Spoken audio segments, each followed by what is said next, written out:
What's going on, everybody? Welcome to The Rise Presents Rasheem's Reactions. I'm Rasheem. Let's react. You know, I've been meaning to say this for a minute. Shout out to Tae Money. Tae Money, she just recently, just one time for the one time, she recently dropped her album, Girls Gone Dumb. And, I played it one time, Shout out to you, girl. And that's not to say like I'm not gonna like play it anymore or anything like that. Most of the time when I consume music, I only do listen to it about one time, and then after that I'll wait and I'll get like the boomerang factor. Like I'll see how fast it'll come before I'm like, okay, is this gonna come back into my life? Is it playback worthy? So you know what I'm saying? I ain't forget about you. I've been definitely doing a lot of purchasing of music though lately. But yeah, streaming wise, I definitely stream Girls Gone Duh. Everybody go listen to that. Go check that out. All right, next up we have Lil Durk. He says, "How I'm the voice of the trenches. I take care of my kids, but don't spend time with them. My goal is to better my relationship with them, not shit else or blame everybody around me. I'm a great father. I'ma step it up and lock in and become the voice 100%, y'all." Then he goes on to name his kids: Big Sky, Baby Sky, Bella, Willow, Doom, Angelo, Zayden. And so his alleged baby mom, she goes and she comments underneath the neighborhood talk. She comments underneath the status and says, "Court was today and he didn't show up, and now he has a point to prove. He lives for the world's entertainment instead of living reality. He left Romeo out because he had to feed his ego and get validation from his fans. Trust me, God gonna handle this, and I won't stop. This is foul play and there's mercy. Lil Durk, come to court so we can get this over with, bro." And then she goes off to spew a few more things off her chest.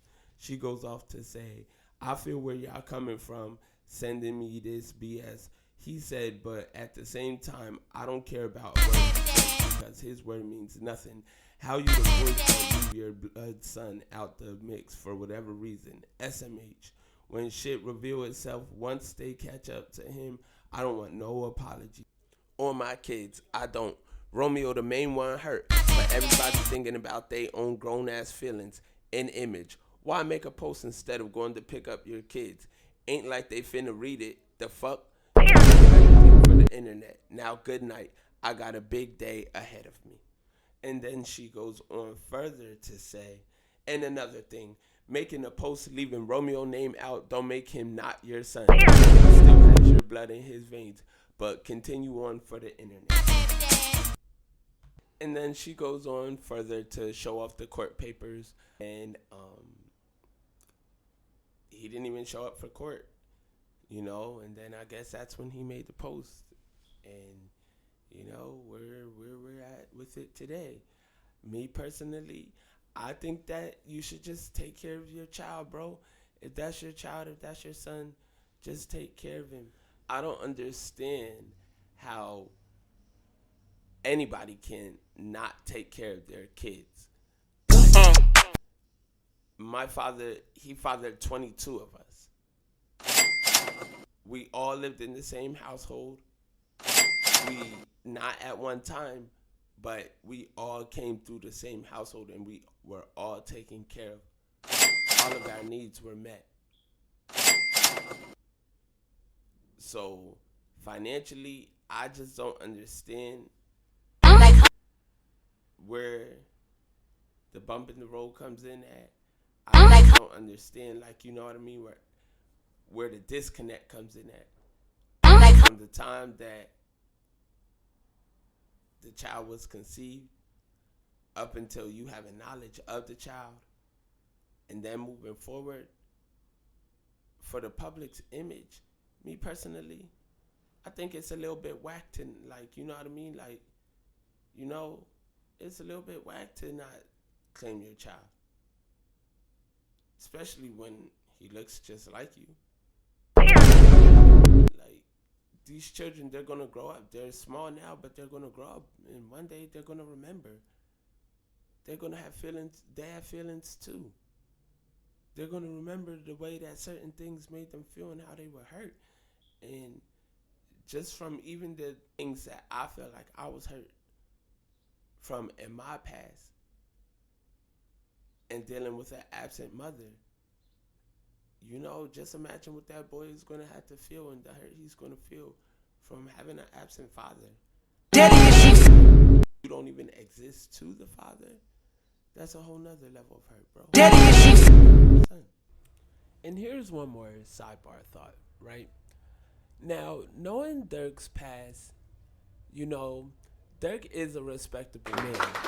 And one thing that I can say is in coming to terms with new information, with processing it, first you do have to do a evaluation of what is there, and then you bring on what's to come. So I really do believe that Durk is gonna do what's necessary for him and his child and the mother, and mainly the child. He's gonna do what he needs to do to take care of his son. I don't doubt that at all. Looking at his circle of friends, he looks up to me. He looks up to Drake. You know, so with both them being two just main people that I could just name off the top of my head that he hangs around and who also have kids and who also take care of their kids, and that's kind of like a thing, a commonality within their friendships. I definitely just seeing Dirk doing what he needs to do. Just to switch gears just really quickly, and unfortunately, it's been reported that there's been a mass shooting in Buffalo. I don't even want to say this guy's name because it's no names for no names. But it's like, I guess out of just my job, his name was Peyton Gendron, and he had racial motivation behind his intent. That's what was fueling him, gearing him the whole time. Battery in his back. And just to know that it's 2022 and there's still that hate out there is crazy. Crazy. What the fuck? Then, on top of the mass shooting, a video had been released where he had pointed his gun at a white victim or a white civilian, and he said sorry. What the fuck? I'm really just confused at what everything is coming to. Well, it's really not no confusion. The world is healing and it's evolving and it's moving in the direction that it's supposed to go in. The freedom of black folks. And unfortunately, there's some people in the world who just can't handle that. The freedom of black folks. So now here we are, as a people once again, left defending ourselves for the color of our skin in 2022. What the fuck? It was also reported that he had done this out of boredom from the pandemic and also from him doing his research to see that white on white reproductions were decreasing. And that geared him up to just want to go and take the lives and the loved ones of 10, 11 different victims. Like, just selfish thinking. Oh my gosh, this is like, when I think about stuff like this type of stuff gets me just very, very angry on the inside. But I know that I can't express that on the outside because that's what they want. But just know that in the years, in the history of the world, anytime a great evil has ever tried to arise, it has always, always, always been eliminated. You guys who are out there with these guns, who think that you're instilling fear within our community, within our people, you're not. We're not afraid of you. Okay? Our ancestors were not afraid of you. You understand? Time's up. Stupid ass! And so with that being said, here over at The Rise, we would just like to give a sleeping power to the following. Aaron Sultan, 55. Ruth Whitfield, 86. Pearl Young, 77. Catherine Massey, 72. Deacon Hayward Patterson, 67. Celestine Cheney, 65. Roberta A. Drury, 32. Marcus D. Morrison, 52. Andre McNeil, 53.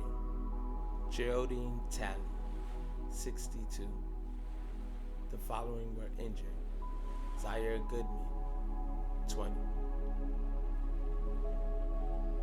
You know, and it was just unfortunate that these events had to happen, but a sleeping power and a fast recovery to Zaire and just everybody who was affected by this tragedy. You know, we can't let this bring us down as a community. You know, we have to stay strong for the ones coming behind us.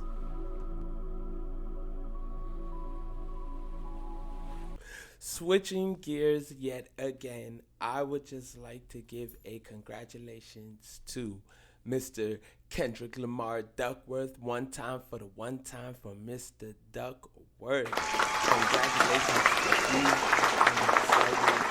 I definitely heard the new album. I listened to it. I played it over and over again because it had that boomerang, it had that playback value. And when I tell you this album right here that Mr. Duckworth dropped, this album right here is album of the millennium. This is you could let them know that Rasheem said it. Rasheem A. Benjamin. Okay, my favorite track off of it, off the body of work, this album of the millennium work was Purple Hearts. Purple Hearts, him, Summer Walker, Ghostface Killer. When I tell you he reached in the archives, I was not expecting Ghostface Killer to snap. For Summer Walker to sing. For Kendrick to rap. What the fuck? The way that they did on that track. Took me out. I was in the back of my job dang near boohoo crying. How beautiful. How such harmonized and in sync they were with one another's energy. I was just amazed at the caliber of track that was blessed and bestowed upon my eardrums. So just shout out to Kendrick. This album should be triple platinum. Dang near diamond near the end of the month. You hear me? He opened it up with I Grieve Different. Oh man, that track was so killer, man. That one, I Grieve Different, just the name of it. He carried that track the full way through. Just the way it will fall on any eardrum, it will be so relatable. Yet, in every mind, a different picture will be painted. Guaranteed. Because as soon as I thought about that, man, it made me just think about just the different ways that I honor people in their deaths. You know, like, it's a part of my grieving. So when he was saying that, it was definitely most relatable in that area for me. Okay. So for me, I feel like there were about 3 critically acclaimed tracks on the album. The first one I would say was Father Time. The second one I would say is We Cry Together. The third one I want to say is Auntie Diaries. Father Time, for me, is when he took the portion of Damn, when he was saying like all the times like I beat your ass, you know, I beat your ass. he took that idea and that portion and he expounded on it and he made a fuller song out of it, which is really appreciative because they were really relatable in the things that he was saying.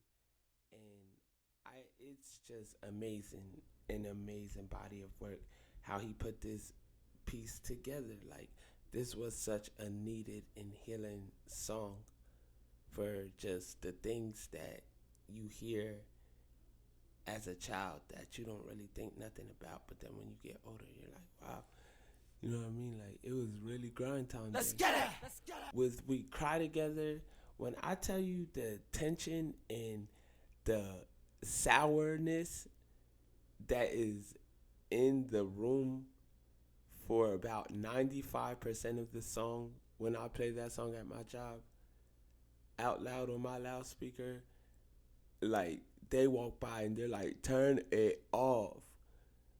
But I don't, obviously. And it's not really those. I haven't been in a relationship that was like that, you know, like, ooh, those ones were harsh ones, definitely harsh ones. And I feel like it's a harsh reality when people who are in relationships, when they hear it, because some of those things start hitting home, because the 2 people who I know, like, they definitely are in relationships, and I think some of those things might have just hit close to home for them. And, you know, with bearing a reality like that, who would want to see that in their forefront? You know what I'm saying? But at the end of the song, you know, they end up making love. And that part I can relate to after having not, like, you know, a crazy argument, but, like, you know, hey, we're humans. Things happen. Auntie Diaries. What the Wow. fuck? Secured that one for the win. That one will forever cause a debate about his usage in the F-bombs. Did he do it all in good merit? And I will say that he did. This has always been one of the things that has always made Kendrick Lamar one of my top 5 dead or alive favorite rappers, in his way to be able to open the door for a conversation to be had about certain biases. And I'm in total agreement, you know, if we ain't gonna let a white girl out here be saying nigga, you know, it's not okay for anybody to be called a faggot or an F-bomb, you know. So shout out to him for hearing that he had a transgender aunt, a transgender cousin who ended up being his favorite cousin. That's amazing to hear. You know, it's all about humanity at the end of the day. Just wants to be out here and they just want to live. And I feel like if you're not hurting anybody, just let a person live. Let a person walk down the street the way that they want to. If it isn't what you do, it shouldn't apply. It should fly. Was Kodak Black's presence on this album necessary? Absolutely. Daddy issues. We're a community. Every voice counts. Alright, see, that was today's show. If you're listening on Spotify, click the bell to get your notifications. If you're listening on YouTube, click the subscribe button so you can know when I'm popping out. If you want to follow me on Instagram, TheRise2009. If you want to follow me on Twitter, at HipHopSince91. And I want to thank you as the listener. Thank you for tuning in. Thank you for spending time with me. Thank you for just catching up on everything that's going on in hip hop. You know, you're an amazing person. Do amazing things and have an amazing day.